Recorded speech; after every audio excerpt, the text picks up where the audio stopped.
নমস্কার বন্ধুরা, আপনাদের সকলকে স্বাগত জানাই আমার চ্যানেল নবান্নের সমাহারে। আজ আবারও আপনাদের সামনে আমি নিয়ে চলে এসেছি একদম দুর্দান্ত স্বাদের নিরামিষ একটা রেসিপি। আজকে বানাতে চলেছি যে কোনো নিরামিষ দিনে খুব অল্প সময়ের মধ্যে তৈরি হয়ে যাওয়া গরম ডাল ভাতের সাথে খাওয়ার জন্য একদম পারফেক্ট একটা ঢ্যাঁড়সের রেসিপিটা বানাতে হাতে গোনা 5 মিনিটের বেশি সময় লাগে না। আপনারা ভিডিওটা শেষ পর্যন্ত দেখলেই বুঝতে পারবেন।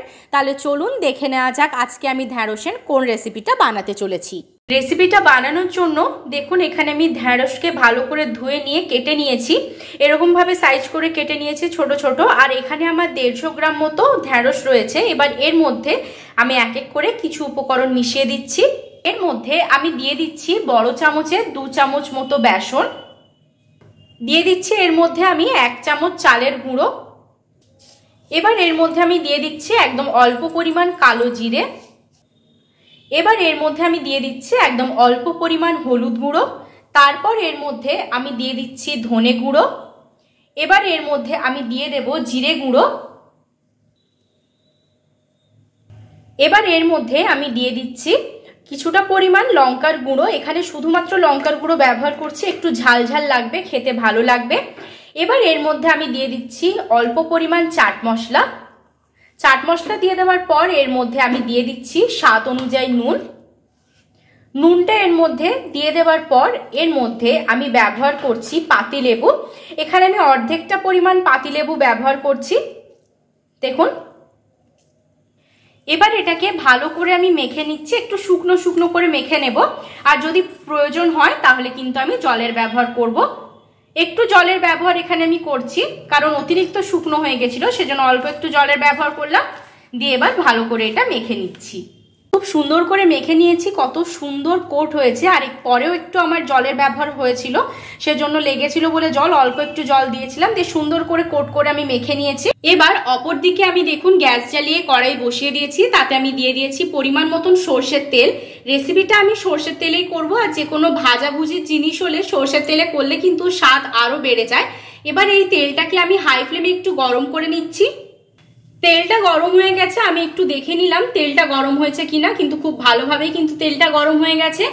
এবার আমি গ্যাসের ফ্লেমটা মিডিয়ামে করে দিচ্ছি। তারপর যে ঢ্যাঁড়সগুলোর মধ্যে আমি কোট করে রেখেছিলাম সেগুলোকে কিন্তু এবার একটা একটা করে এরকম দিয়ে দিচ্ছি। একসাথে দেবেন না, এইভাবে একটা একটা করে কিন্তু এর মধ্যে একটু দিয়ে দেবেন। এইভাবে খুব ভালো করে সমস্তগুলো এর মধ্যে আমি দিয়ে দেব। তারপর আমি আপনাদেরকে একসাথে একদম দেখাচ্ছি। দেখুন দিয়ে দিয়েছি সমস্তগুলো, যতটা হয়েছে ততটা আমি দিয়ে দিয়েছি। এবার এইগুলোকে একটু এইভাবে একটু নাড়াচাড়া করে নিচ্ছি, যাতে একসাথে লেগে না যায় গায়ে গায়ে। আপনারা বাড়িতে একবার ঢ্যাঁড়সের এই চটজলদি রেসিপিটা বানিয়ে দেখবেন। নিরামিষ দিনে তো খেতে ভালো লাগেই, সেই সাথে আপনারা যে কোনো দিনে এটা আপনারা বানিয়ে ফেলতে পারেন। বিশেষ করে নিরামিষ দিনে কিন্তু এই রেসিপিটা দুর্দান্ত হবে গরম ডাল ভাতের সাথে খাওয়ার জন্য। বেশি সময়ও লাগে না, খুব তাড়াতাড়ি এই রেসিপিটা তৈরি হয়ে যায়। ঢ্যাঁড়স দিয়েও যে এত সুন্দর স্বাদের একটা রেসিপি তৈরি করা সম্ভব, সেটা আপনারা ভিডিওটা স্কিপ না করে পুরোটা দেখলে কিন্তু বুঝতে পারবেন। এবার এইদিকে দেখুন একটু ভালো করে এইভাবে নাড়াচাড়া করে ভেজে নিচ্ছি। একটু নাড়াচাড়া করতে থাকবেন, না হলে অনেক সময় কি হয় লেগে যায় গায়ে গায়ে। সেজন্য এইভাবে একটু নাড়াচাড়া করে দিলে গায়ে গায়ে লাগবে না, খেতেও ভাল লাগবে। আর যারা এতক্ষণ পর্যন্ত আমার ভিডিওটা একটু স্কিপ না করে দেখেছেন তারা অবশ্যই কিন্তু একটা লাইক করে দেবেন। যারা এই রেসিপিটা ফেসবুক পেজ থেকে দেখছেন তারা অবশ্যই ফেসবুক পেজটাকে ফলো করে দেবেন। ফেসবুকে নবান্নের সমাহার নামেই আমার পেজ রয়েছে, আপনারা অবশ্যই ফলো করে দেবেন। আর যারা ইউটিউবে থেকে দেখছেন আমার চ্যানেলটাকে কিন্তু অবশ্যই সাবস্ক্রাইব করে দেবেন। আর যারা আমার পরিবারের নতুন সদস্য হয়ে আজকের এই রেসিপিটা দেখছেন তারা অবশ্যই কিন্তু চ্যানেলটা সাবস্ক্রাইব করে দিয়ে পাশে থাকা বেল বাটনের অল প্রেস করে দেবেন, যাতে আমার চ্যানেলে যে কোনো নতুন রেসিপি আসলে তার নোটিফিকেশন আপনারা সবার আগে পেয়ে যান। এর আগেও আমার চ্যানেলে অনেক নিরামিষ রান্নার রেসিপি রয়েছে, আপনারা চাইলে কিন্তু গিয়ে দেখতে পারেন। একটু সময় নিয়ে আপনারা ভাজবেন, তাহলে দেখবেন খুব মুচমুচে হয়। চটজলদি কিন্তু তুলে নেবেন না, তাহলে কিন্তু সেরকমভাবে মুচমুচে হবে না। একটু সময় নিয়ে এইভাবে নাড়াচাড়া করতে করতে ভেজে নিচ্ছি। ভাজা হয়ে গেলে আপনাদেরকে যখন আমি দেখাবো তখন আপনারা দেখতেই পাবেন যে এটা কতটা মুচমুচে হয়েছে। দেখুন খুব সুন্দর করে মুচমুচে করে ভেজে নিয়েছি। একটু তেলটা ঝরিয়ে নিয়ে এটাকে পাত্রের মধ্যে তুলে নিচ্ছি। আপনাদের দেখাচ্ছি কত সুন্দর দেখুন আওয়াজ হচ্ছে, একদম মুচমুচে করে ভাজা হয়েছে, সেই জন্য খুব সুন্দর একদম খাস্তা হয়েছে, ভাজাও ভালো হয়েছে আর আওয়াজও কত সুন্দর হচ্ছে দেখুন।